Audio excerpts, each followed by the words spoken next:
two of the RV life, what has been the highlight of full-time RV for you over the past 2 weeks? Hands down, I don't even have to think about it. Bud. I would say we've had a lot of things go wrong already. Definitely agree. That's the one thing we've had go right. Yes. Cheers, by the way. Cheers. Having a little afternoon bourbon.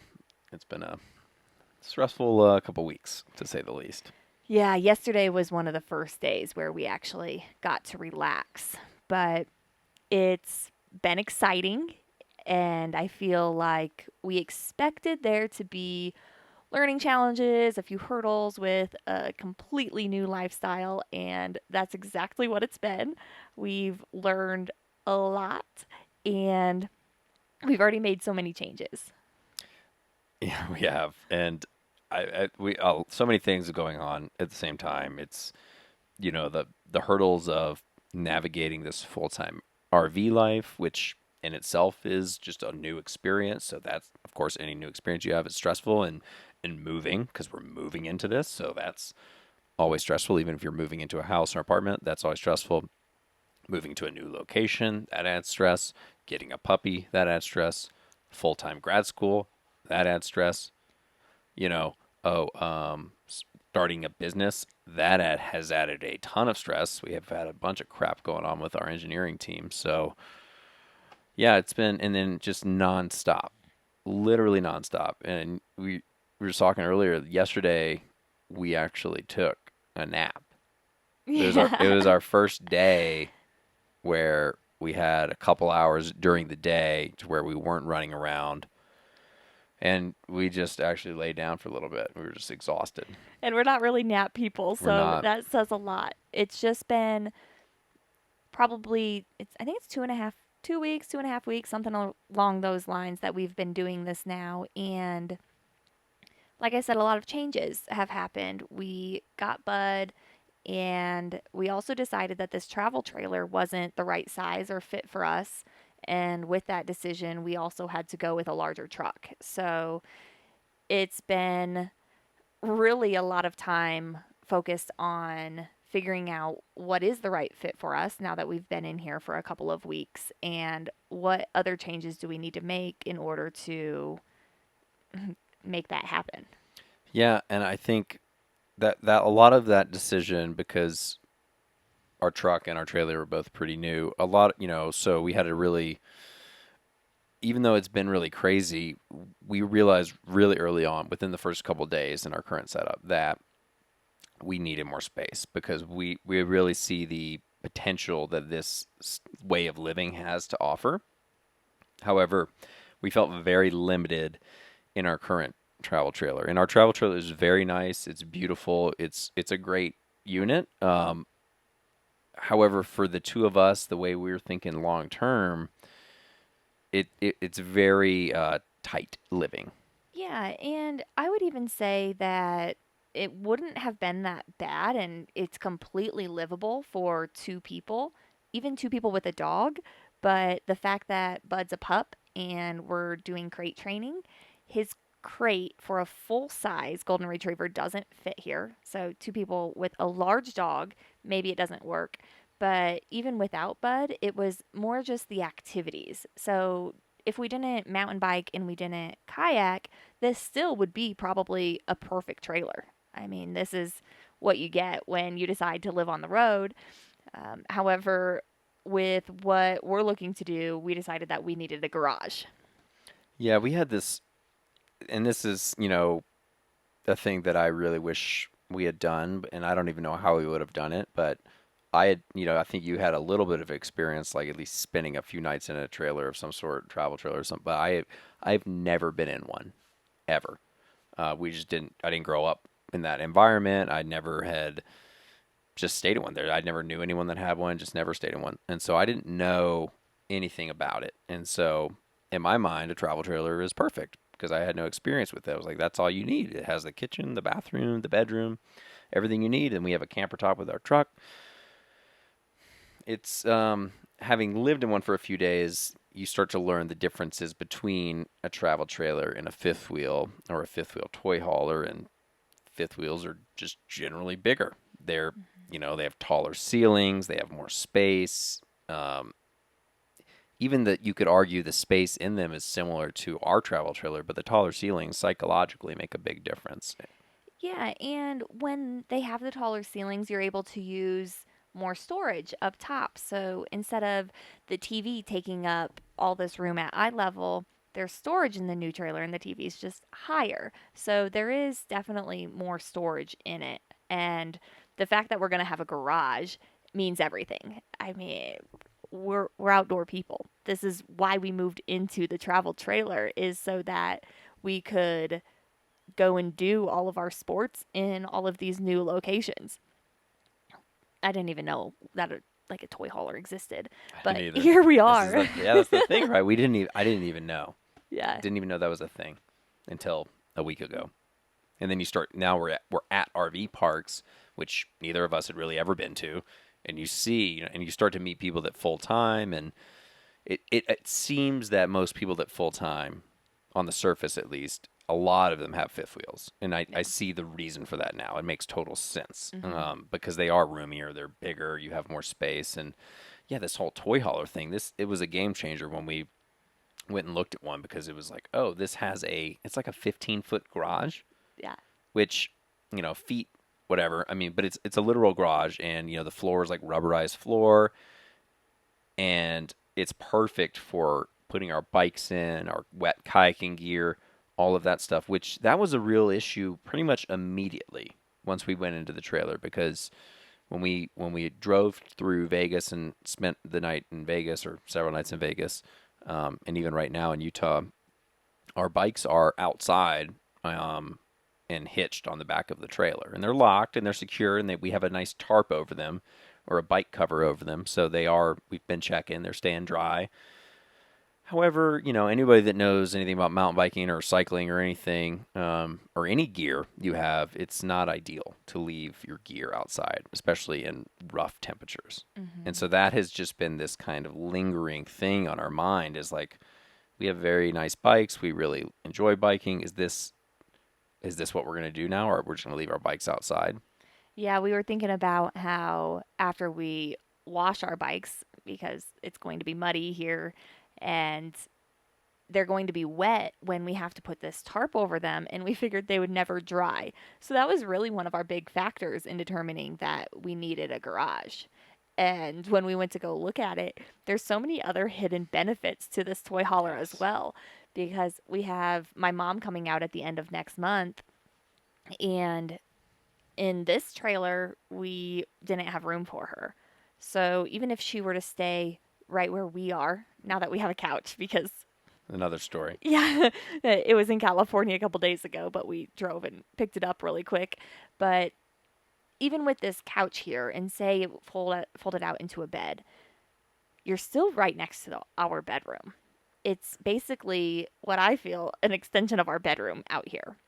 But with this toy hauler, your bedroom's on the complete opposite side. I believe it's what, 36 feet? How many feet is this new one?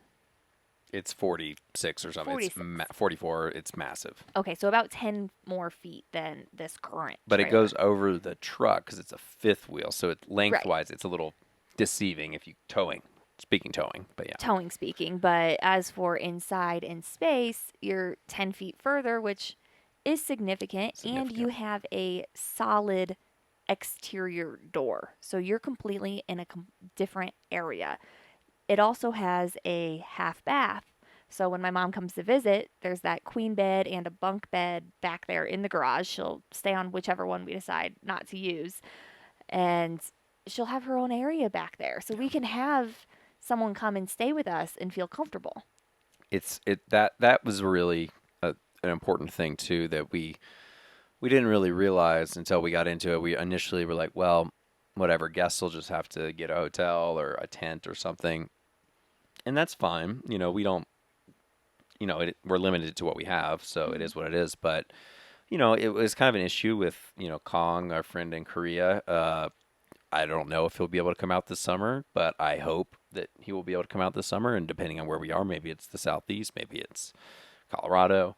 Um, it would be awesome to have him out. And I just can't imagine having somebody fly across the country to see me. They don't speak the language. They don't have a car. They have no access, and then I have to put them in a tent outside. That's not really something that would work. So it was just kind of like navigating scenarios like that. If my one of my parents or my brother, anybody, friend, whoever wanted to come out and see us, depending on where we are, yeah, to being able to house them comfortably and it not disrupt our lives significantly Hmm. is it was super important. So that's a huge benefit. Yeah. So that little things like that, we were just like, well, it's a big financial mistake that we went into this not knowing these things, but this is part of it. You learn these things, and we figured and calculated that it was better for us to just get it out of the way now versus try to tough it out for 6 months or a year. Yeah, because the two things that we had to trade in, being our truck and our trailer, they're going to be valued more right now. So it it did seem to make sense, although it did hurt. I just love talking to your parents about it because they just normalized the situation and made it seem like it was the right call. They just said that that's what happens. The people that they know who have RVs, they do. They trade up, they get bigger, and it's just part of it. It is, and these little things, I things you don't know. I didn't know about big diesel trucks, right? I didn't know about fifth wheels, and so we got a big truck. I just assumed a Ram 2500 6.7 liter Cummins diesel could just do whatever you needed it to do. I didn't know the difference between towing capacity and Payload. payload Yeah. capacity. So it is. It's just learning. We have learned a lot. We're gonna continue to learn a lot. Yes. It's only been 2 weeks, so we're still brand spanking new at this. But with the limited experience we have, I'm feeling like this could be a long term solution. I think so too. I'm very excited for fairer weather as well. As much as I'm very excited to continue our winter here in Salt Lake area and have a really good ski season. And it's starting to pick up here, which they haven't had a great snow year in Utah, but it's starting to pick up. So that's exciting, and we're going to be here for that. So, but I'm also excited to get out of the snow and get to warmer weather. So, Hmm. you know what? So I don't know if we'll go into it, but we did have a recent quick trip back to California. We had to drive 9.5 hours there to pick up a couch and drive back. It's a long story, We but traded in the trailer, and they needed the couch for the yeah, trade in. exactly. So we had to get this couch back. So that's why we went back. So it was 2 days of hell, but we get back to California and it's 70 degrees. It's sunny. It's what California is known for. So my question for you, because we've been now in Utah and it's been like a high of 32 every day and snowing. Do you miss the California weather? The California 100%. Yes. 110%. I absolutely hate living in the snow. I don't like shoveling. There's not much I like about it other than psychologically, it makes me feel maybe tough that I can handle it, and it makes me feel a little more badass that I have a winter. But really, no. If I could choose a climate to live in, it would be California. It would be warm. I would be warm all the time. Sure, it's great to have a winter. It's great to have seasons. Sometimes I miss the seasons when I first moved to California, but after living in California for 6 years, I didn't miss the seasons anymore. I love the sun. I didn't take the sun for granted every single day that it was sunny. I loved the sun. Yeah. I I've had a hard time admitting it to myself, but I miss the weather there. And we've only been gone a week. And what I mean by miss, I don't miss it in the sense that like I can't like I'm enjoying the fact that we're here because I know we're 15 minutes from Deer Valley and we have this amazing skiing and the snow is better here. Like I'm not. Mhm. However, the weather where we lived in Auburn is so damn good. Minus the 6 weeks out of the year when it's covered in smoke and it's toxic air and you can't go outside. Minus that period of time, it's incredible. I mean, we're talking January, December, November, February right now. It's 60 degrees and it's sunny and you can just go out in the afternoon with a t-shirt and go on a walk or a hike and it's amazing. Yeah, while we were in the storage unit taking everything out and undigging this couch from it, we were in t-shirts and it was beautiful. But I also agree with what you're saying that being here, I also love that. Like, sure, we have to shovel often and it's cold. That's not bad when I know that this is just for 2 months and then next month we're going to head south and it's going to be warm again. So, as much as probably 10 out of 10 times I'm going to choose warm weather if someone tells me that I have an option of either. I don't mind having to shovel and I don't mind being in the cold because I know that with it I get the benefit of skiing. So it's nice being here and I think I will enjoy the sunshine maybe even a little bit more knowing that we've almost earned it and we've lived in this cold weather. Um, so yeah, I'll take it for what it is. It is like a weird psychological thing too because it's cloudy here. I mean, it's snowing and cloudy a lot, and even the warmth that California provides. I mean, the sun is the main thing, I think, and so that's a weird thing just to kind of not have that as often. I don't know. Seasonal depression is real, obviously. I know that when I've lived in places like the southeast and stuff, I don't know if I get seasonal depression, but I definitely am very, very happy when it starts to warm up and get sunny. I mean, we've been here for 2 weeks, and anytime there's sun, I just stay outside Hmm. because I do. I miss the sun when it's gone. Yeah, Yeah. I know I've lived in California 3 years. I'm like a California softie now. It's Yeah. really a bummer, but it is. It spoiled us. It really did in a lot of ways. Mhm. I don't miss the cost of living not So, being there. That's for sure. do you think we will go to warmer weather in Moab or Zion? Yeah, I don't know. We're trying to compare. I, I'm torn. Obviously, we want to go to both at some point, right? Right. And right now we're booked to go to Zion area to Mhm. St. George, but we considered going to Moab for.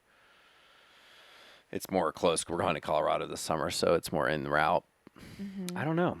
I like both. I think the weather in both is pretty good. I don't know. As crazy as I don't know. I don't know as much about Moab just because I haven't been there. Whereas we've Right. been to St. George, we spent like a week in St. George, so I kind of am more familiar there, so I know what we're getting into a little bit. Mhm. Moab's more unknown. However, I know Moab mountain biking is some of the best in the world. So is St. George, though. So it's really a tough call.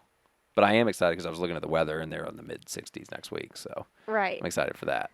Yeah, so we have a month and a half of cold weather where we'll really be able to take advantage of skiing, hopefully. We'll be getting the new fifth wheel on Thursday. So after Thursday, we should be pretty settled in and able to do the skiing that we imagined that we would be doing the whole time.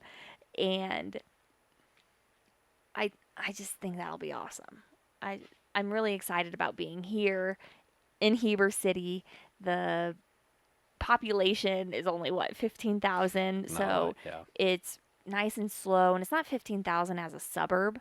Salt Lake City doesn't just combine with it. When you leave St. George, you know you left St. George. Hmm. Uh, it's just a town that stands alone, so it does feel like it's a little more out there. And I don't know, I love it here. I love the scenery. When you look around, you just see mountains everywhere because we're in this beautiful valley. What's your favorite part of St. George? Or Heber City. Oh, yes. Sorry. Yeah, I think you're in this valley, the Heber Valley. And so you're surrounded by these beautiful Wasatch Mountains, or however you say it. I don't know. Is it Wasatch? Wasatch? I don't know. No one knows. Somebody knows. So you're surrounded by these. They're snow capped, or they're covered in snow. They're not even capped. They're just all covered in snow. So I love that. But I think I love the small town aspect of it. Hmm. It's we're 20 minutes from Park City. It's kind of a city that I never heard of until we started RVing or until we were looking for RV parks in the area. Um, That's what I love. I love how small it is. Like it's, but it's nice. Like it's very like there's restaurants, there's bars. It's open here in Utah. It's not too crazy here, as far as that stuff goes. So I like that. Like I like the it's not densely populated because that was California, even Park City or Salt Lake, right? It's crazy. Tons of people. Yeah, I love leaving the park and you're not in a big city. I know when we were in Las Vegas, as soon as we left Oasis, you were in the city. Whereas here, you leave the park and you're in something that feels very similar to Iowa to me. Of course, the scenery is very different, but the weather's similar. There's snow everywhere, and it's just a small town with a lot of friendly people. Everybody's so nice here. And Hmm. I think the full-time RV landscape is way different here than it was in Las Vegas. The the people you have a lot of people that are in the park here, younger. Um, they work at the ski resorts kind of close to here, and they're just full-time RV. And it seemed that Oasis it was mostly retirees, a lot more snowbirds and stuff of that nature. And So I that's think kind of interesting too. in Las Vegas, it was more vacationing. W- Proportionately, we met more full timers here in Heber City Hmm. than we did in Las Vegas. So it'll be interesting to see as we go if resorts draw a specific crowd. And there's something about full timing too in this climate that is another level. Yeah. It is so there's so much more things involved. Maintenance issues are so much more significant when they occur. You have to have so many more different RV accessories just to stay warm and keep your pipes from freezing and all that stuff. It's just a different type of person and experience I think here than just the casual person down in a warmer climate. I mean, I love being here, but I am excited to RV specifically, obviously just to be in warmer climate, but to RV in a warmer climate just because I know how much easier that is Hmm. So you're looking forward to the warmer climate. What else do you look forward to the most with RVing? with this journey ahead. Well, I love the fact that so we have booked places through June. We booked to be in Colorado through June. And after that, we have no plans at all. Now we need to start planning because RV parks are booking out for the summer months. So July and August, September, we need to go ahead and reserve those sites because they will fill up. But that's what I love. I love that we can literally plan where we want to be in the country or in North America, depending on the border, and just go and do whatever we want with no limitations at all. I mean, there are some limitations, like we don't want to go back forth, or do some crazy driving, but the fact that we can, we're talking right now about being in West Virginia in September and Vermont in October, and that sounds amazing. However, who knows what could happen? I mean, we could just decide to go to Michigan or Washington State. So you love the I flexibility. love the freedom and flexibility. Yeah.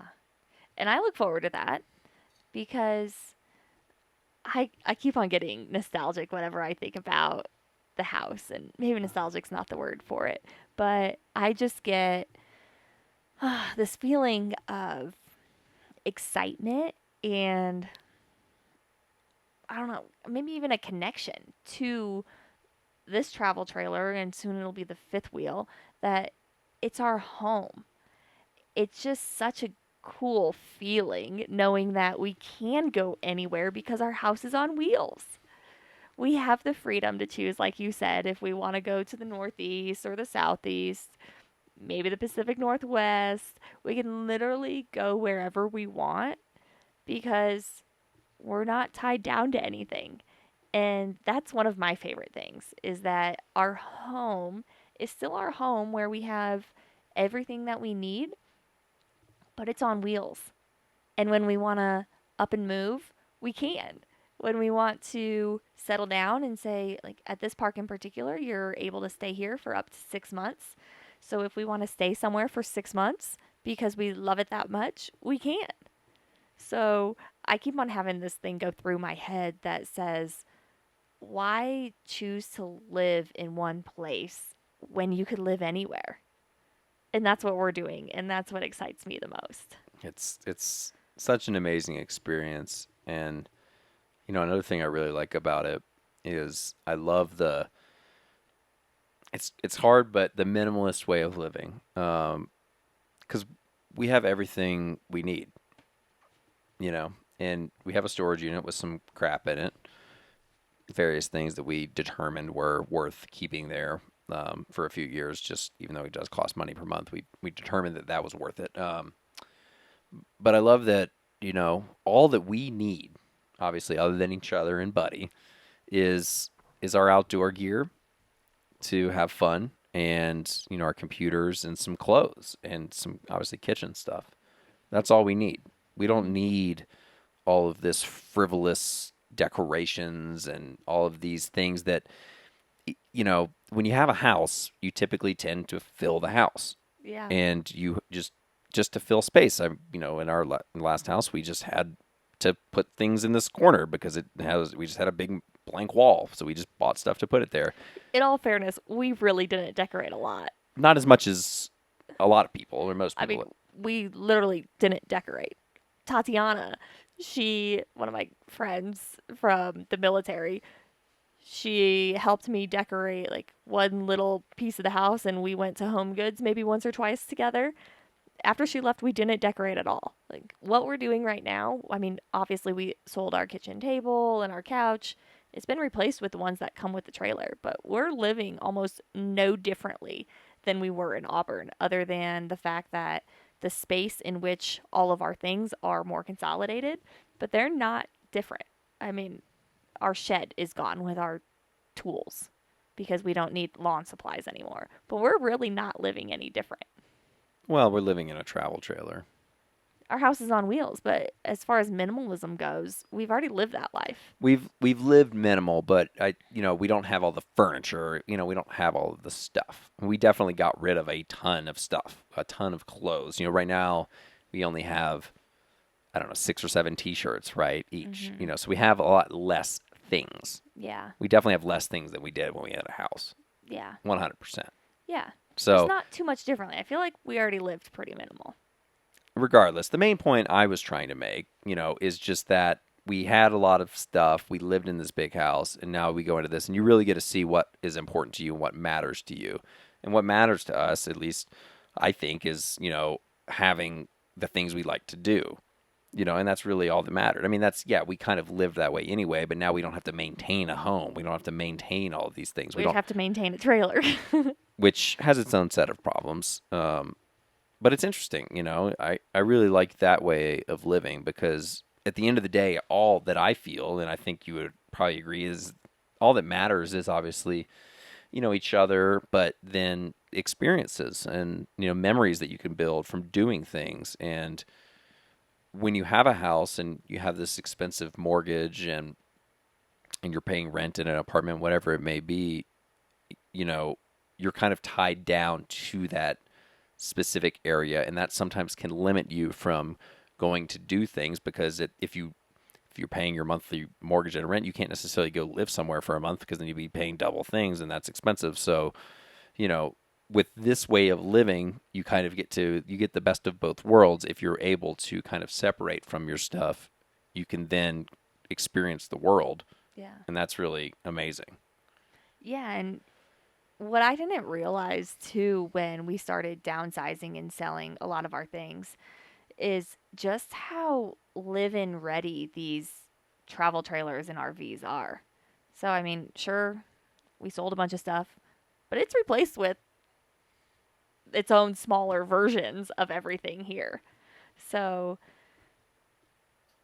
I don't know. I do like the minimalist way of living. That's obviously why we've lived it for as long as we have. We have both went down to just a car full of belongings a couple different times throughout our lives. This has just been the way that we are, and it's exciting to be able to do it on the road.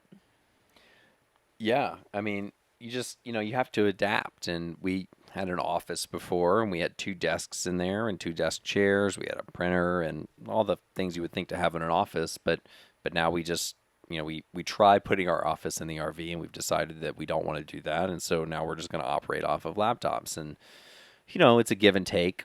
we did hear it was somebody that one of these RV places we were at or somewhere, they were talking about the 90-10 or the 80-20. And you kind of have to, when you go into an RV or a travel trailer or fifth wheel, whatever it may be, um, you're never going to have everything you want. There's always going to be, and this is probably just a good life thing in general, and probably a good way to approach really any problem or any scenario, but it kind of hit home with this specific kind of situation that we are in with living in a travel trailer or living in a fifth wheel upcoming. And so, you know, I think 80-20 is probably more accurate, but you're not going to have everything. You're not going to have 100% of the things that you want in that one particular unit.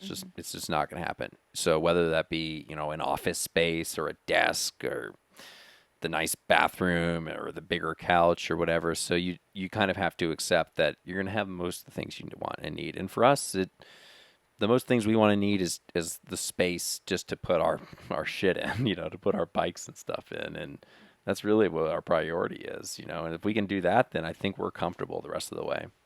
Yeah, it was an RV salesman, so take it for what it is. Sure. And I would go into one of these fifth wheels and I'd be like, well, it doesn't have this, it doesn't have that. Or we'd look at two different trailers and I would say, well, only if it had like one particular thing from the one trailer and the other thing from the other trailer. I just need both of those to go together and we'll be good to go. So then he hit us with the 90-10, 80-20. He's like, yo, you can't get everything you want. Just figure out what's really important to you, which we decided was the garage. And, maybe if the TV's a little too high, you're just going to have to deal with it. Yeah, and I mean, I don't know. I took it as more of a life lesson and a good way to view life, but yes, that's true. It was a salesman, so if you want to view it that way, that's fine. I don't know. I mean, it's an exciting time, and how would you? Obviously, I think not everyone's in the situation to, live in a full-time RV. However, like, would you recommend it to somebody?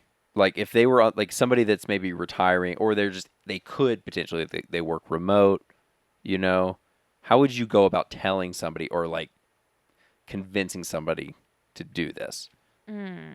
Even if they're not like, because the thing is you really have to separate from your stuff. And that's not easy for a lot of people, to the idea of living in a space this small. A lot of people aren't into it. So if you're like try to get somebody to do it, how would you like go about doing that? How would you convince them? I would just ask a lot of questions because I don't know if I want to. I don't want to convince everybody. I don't think it's right for everybody. You're a salesman right now, No. the RV dealer. The 90-10 rule, you can't use that one because that guy's already trademarked it. So. Well, I am, as you know, one of the worst salesmen. I don't do deals. I wreck deals because I just want what's best for people.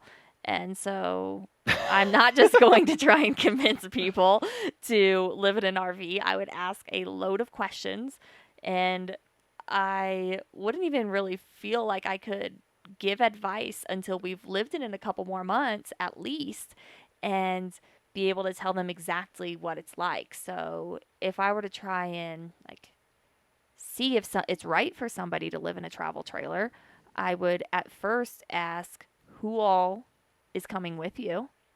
How many people do you have?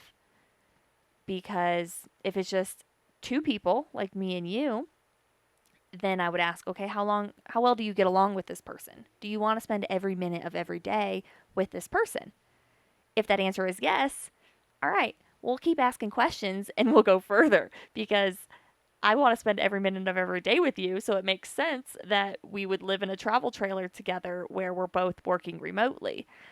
That makes sense.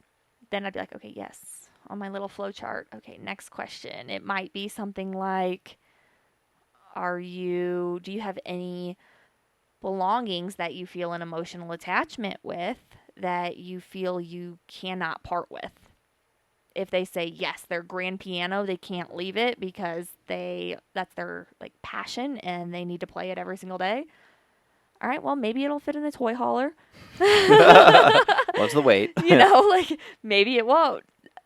So I feel like you'd have to go through a series of questions to see if it's right with people. But see, that's the salesperson I wish I had had going into this. Yeah, me too. Because then maybe we would have got a 3,500 to belong to begin with, because we would have found out at the very beginning that we aspire to do this long term. We aspire to have all of our toys easily accessible because we want to do them and use them frequently. Whereas right now with the boats underneath of the trailer with the air skirts surrounding them, it's kind of a hassle to get them in and out. Um, I would just ask so many questions, and it really comes down to like, are you comfortable with leaving your friends and family? Are you comfortable with only having the people you're with in the trailer be everyone that you're going to see? I mean, you're not going to be able to head home every month. Like, it sounds like something that you're going to be able to do because, sure, you live in an RV. You can just drive wherever you want, whenever you want. But there's a lot of logistics and financial consequences to traveling to certain places. So, that's something I would make sure that people understand is you're going to be away from friends and family living this lifestyle, and maybe you're lucky enough to have friends all over the country where you can pop in and see people where you want, but the odds of that being a reality probably aren't that high. Yeah, that's one thing that I like about the full-time RVing more than kind of owning a house in California is because, the two of us, we've been away and separated from our families from 4 years now. My whole life, I've never lived kind of where I'm in close proximity to my family, and for you as well. And so, when we were in California specifically, literally as far away as we could possibly be from our families. And so we're lucky to maybe spend 1 week a year kind of around them. Maybe they come out to see us. My family refuses to come to California, so um, but yours would come out maybe, and then you would maybe go. We'd go see them for a week. So maybe a couple weeks a year you see family. One thing about RV life that I love is we can now, you know, go and see them, and we can take our house with us, and we can spend a couple weeks there, and it's comfortable because one of the things when typically you're going to see family is you're either in a hotel or you're in a guest bedroom, and it's you're grateful for that accommodation. However, it's nice to also have your house. So I am excited for that because now we can go to the southeast. We can spend a month or 2 months. We can see family for a few months. We can go to Iowa, spend a month. That's really exciting for me. Is Mm-hmm. kind of how before that it wasn't really possible for us to fly somewhere, spend 2 months or a month there, Mm-hmm. and then come back. Whereas with the trailer, it is.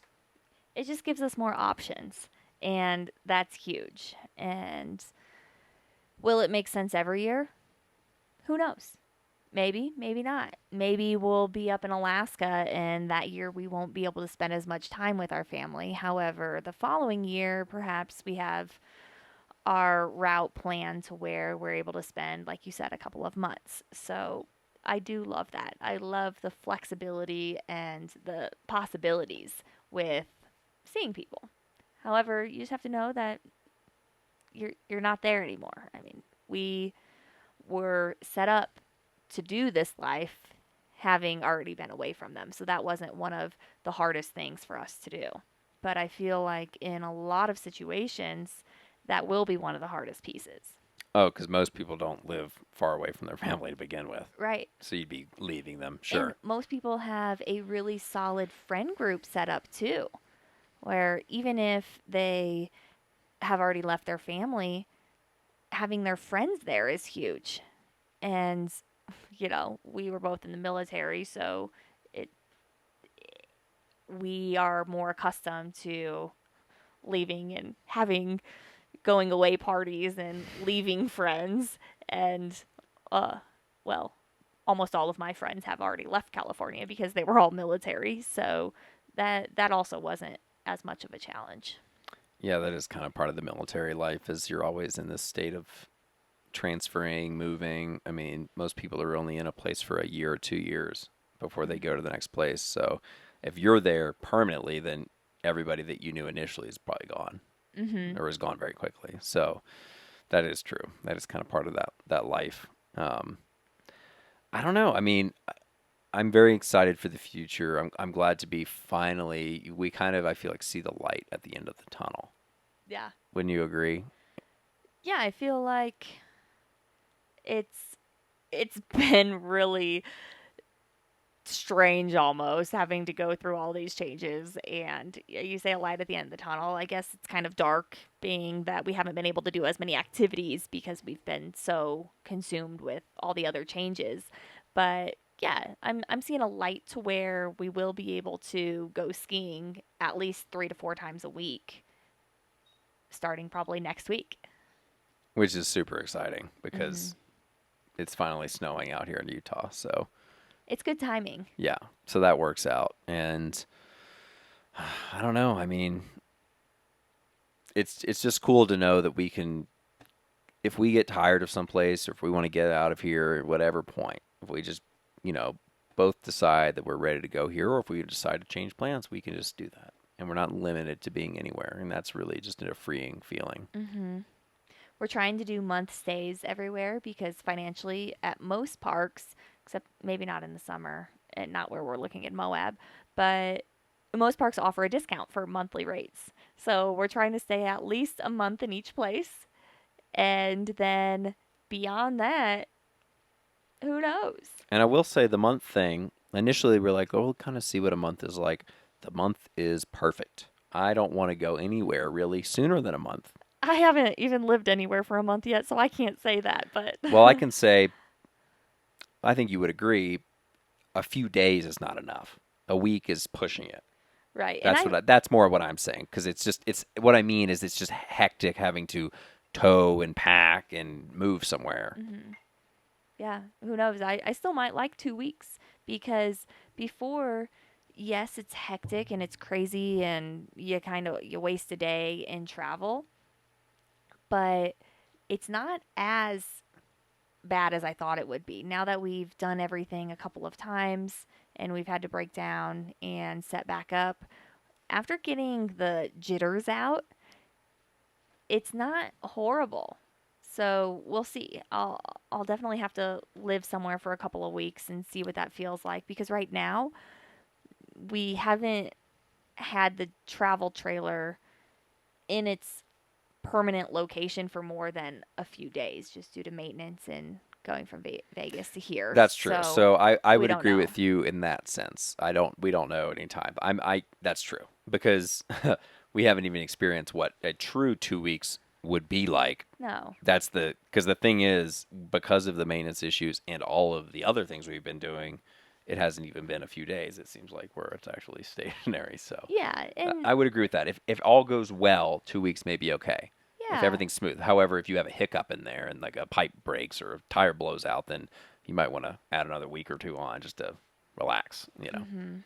So we'll see. I still just don't know enough. yeah, it's weird, and we're also trying to document a lot of this experience on YouTube, and so that's been a weird thing, and so we talk about that a lot because we have our product, you know, the GNAR rack system that we are still working on, dealing with some issues there with the engineering team, but we're still working on the prototype, getting that in our hands. Hopefully, I've said this probably 30 times on this show in a couple months. So, but in the meantime, we're kind of like let's have some fun on YouTube.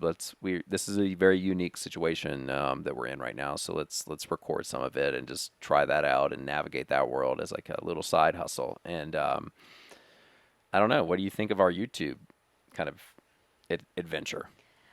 I love the different format because these podcasts, we have been changing the format and trying new things with it where I don't know, this time we're trying to go more conversational, but it's still informative and we're playing with that format. But the format of our V videos is more direct where we're talking to the camera and we're getting to hopefully help other people learn from our mistakes. Hopefully, kind of like learn maybe from the different products that we're using that we might try and review, such as the air skirts. And I like that, where I feel with sharing our experiences in RVing, we can build more of a community because it's a niche. Full time RVing is not something that everyone's interested in, nor do a lot of people probably care about. However, it's a dream of a lot of people. And I feel like with that new content, we'll be able to really create something worthwhile. And we're kind of in that unique situation now where, we are entrepreneurs and we have the school stuff going on that's kind of supporting that dream. But while we wait on our prototype, which it is kind of a waiting game right now, because we're dependent on other people to help us get it there, we're like, let's do this. Let's try this out. And Mm-hmm. it's been a fun thing. It's a weird thing. It's a weird thing doing. It's kind of like podcasting. We've almost been doing this podcast a year, and it's a weird thing. You just kind of start recording conversations and putting them on the internet. And YouTube is a similar format where it's even more intense than this because you're like looking directly into the camera and you're having to, do several takes on a few things. And but it's also fun, and I also just don't give a shit. It's fun to do. I don't even care if anyone's watching or not. I just like throwing it out there. I love the RV ones just because I get to be more creative Mm. in that sense than anything else. Sure, with the podcast, it's somewhat creative in that it's a video, but with the RV videos, we really get to edit. I get to add music, and I find myself very fascinated and interested and just having so much fun creating that content that, like you said, I don't care about numbers or who, Right. but at the same time I do if it's a valuable like lesson or valuable information that I'm trying to give, like becoming South Dakota residents, like the benefits of doing that and why it might be right for some people, but almost more importantly, why it might be wrong for some people, just to really share the information that we've learned. And in that sense, I do care about numbers because if there's a message that I wish I would have heard but didn't hear that we can put out to the world, I want as many people as possible to see that because I want to try and help people in that way if they want to go on a similar journey.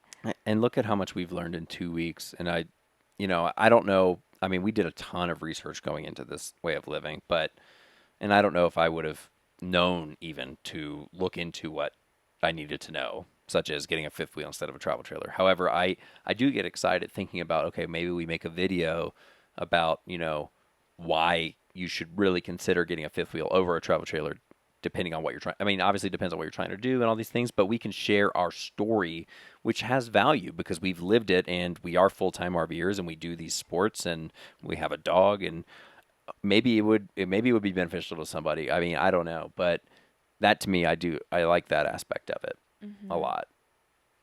You know, Yeah.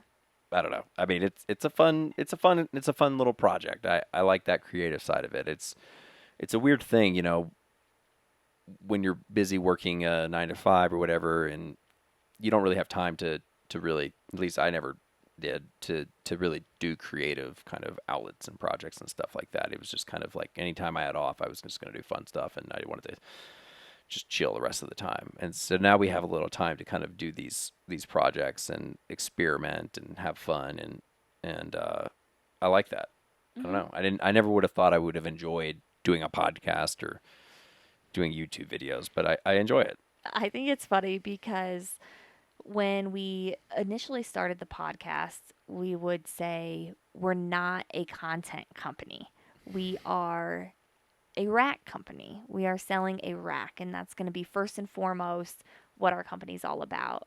And I feel like it's evolving to where you can say, yeah, sure, we're a company that is designing and going to sell a rack for truck beds, but we're also a company that does content. We're also a company that has figured out how to sell apparel, beanies, and hats. Like, we are not necessarily defined by one thing, which is really exciting to me. And this RV channel is just another outlet for us. We're basically the next Alphabet. So, Alphabet has Google and all these various things. So we're basically that. That's how I guess I like to dream. You know? I like to say that when it's just you and me, but that's so intimidating, and I feel so small when you say that, and we're gonna put Yeah. it on the internet. Yeah. No, it's a weird thing. I don't know. And we talk about it's fun too because we talk about where we want this to go and we wanted to get there a little sooner. We're planning to have and start doing guests on the podcast as like a new kind of format. So, but navigating that world is a little difficult because obviously pandemic, we're in an RV, we're in Salt Lake City, so getting people to do it and getting all of that technical stuff set up. But that's kind of like we do have these goals and stuff that we want to get to eventually, and I'm very excited about that. I Hmm. think it'll be really fun to have guests on the NAR podcast and from various backgrounds, and I don't know, it's a fun time. I love that this podcast is all ours, and we can take it whatever direction we want. To where we can have episodes that it's just you and I maybe having a conversation, maybe we are recapping a week that we've had, or perhaps we're talking to Adrian and we're discussing marketing and photography, or maybe in the future we can talk to someone who is amazing at skiing and has been skiing much longer than us and has more insights and value to provide to a skiing community. So maybe we can talk to skiers. And then again, maybe we can talk to somebody who's been RVing for 5 or 10 years full time, and just reaching so many different people, I think would be a lot of fun. It's cool when you have something that's yours and you can kind of do whatever you want, and that's what we've done. We literally do whatever we want, and I love that. Hmm. And we try to do what we feel is resonating with people as well. We do kind of look at numbers and all that stuff to try to dictate where we think people listen more and all that stuff. But um, yeah, I really like how we can kind of take it in any direction, and it's been a continuous kind of evolution of from the first podcast to where we are now is completely different, and the way that we talk and communicate has grown, and on camera and on mic and all that stuff, and it will continue. I mean, it's the one thing I knew that when we started the podcast, it was the intimidation factor of starting the podcast because it's a really weird thing to do. It's a weird thing to just start recording your conversations and put it on the internet, and it can be, and it still can be a little uncomfortable sometimes. But we had to start somewhere. We Hmm. had to just get one recorded, get it out there, and now we're at episode 40, whatever. And if we hadn't have started then, when would we have started? And now look at where it is now, and we had to get that practice in, and that's probably made our YouTube videos a little bit better, and just our ability to even do those videos because we know how to talk into the camera a little bit more now than we did a year ago. Yeah, I suppose that's something else I like about the RV videos is that from a financial perspective, we've already invested in a camera that's quite nice for this situation, and we get to reuse some of that. We get to reuse the equipment, we get to reuse some of our skills, and that's fun to me. It Just is. yeah. It is. It's exciting, and I don't know. I enjoy it. I like where we are in life. I just love the flexibility. Yeah, it's great, especially when we get Bud to chill out. So, well, should we kind of wrap this up? I'd say. There is a promotion going on right now with the NAR hats. We had a similar deal back for around Black Friday, so the NAR beanie is on sale right now, or I guess however you want to interpret the sale. If you buy a NAR trucker hat, either color, and enter the code Winter 2021 at checkout, you'll also get a free beanie. So you have to add both of them to your cart, but then you'll get the free discount. And so, you know, we appreciate everybody that's already bought a hat or a beanie, but if you want to get another one or if you haven't bought one, we obviously greatly appreciate your support. And the sooner that we get this bit of inventory out, we will resupply with new things, and we have some exciting stuff we're looking forward to kind of bringing to the merchandise table here soon. We talked about the leashes, and we've been The on. the collar, Oh, sorry, yeah, collar. Yes. yes, Um, we're on Alibaba trying to talk to some suppliers now and figure that world out. So more to come. Yeah, so we're gonna work on that, and the rack system prototype. We alluded to it earlier. That is still happening. We are still committed to bringing a product to market and getting this prototype. It's just COVID and a lot of fun stuff. It's taken a little bit longer than we thought. So Mostly communication issues with the engineering firm, so we're dialing that in. that's it. So we had to kind of crack down on our engineers on that. So it's happening still. So It there's is. that. They've been excellent, I want to say, Yeah. but at the same time, there's also been communication hiccups that we're working with. So So still working on that, and I guess that's it. that's it. All right, everyone. Thanks for tuning in. See you guys later.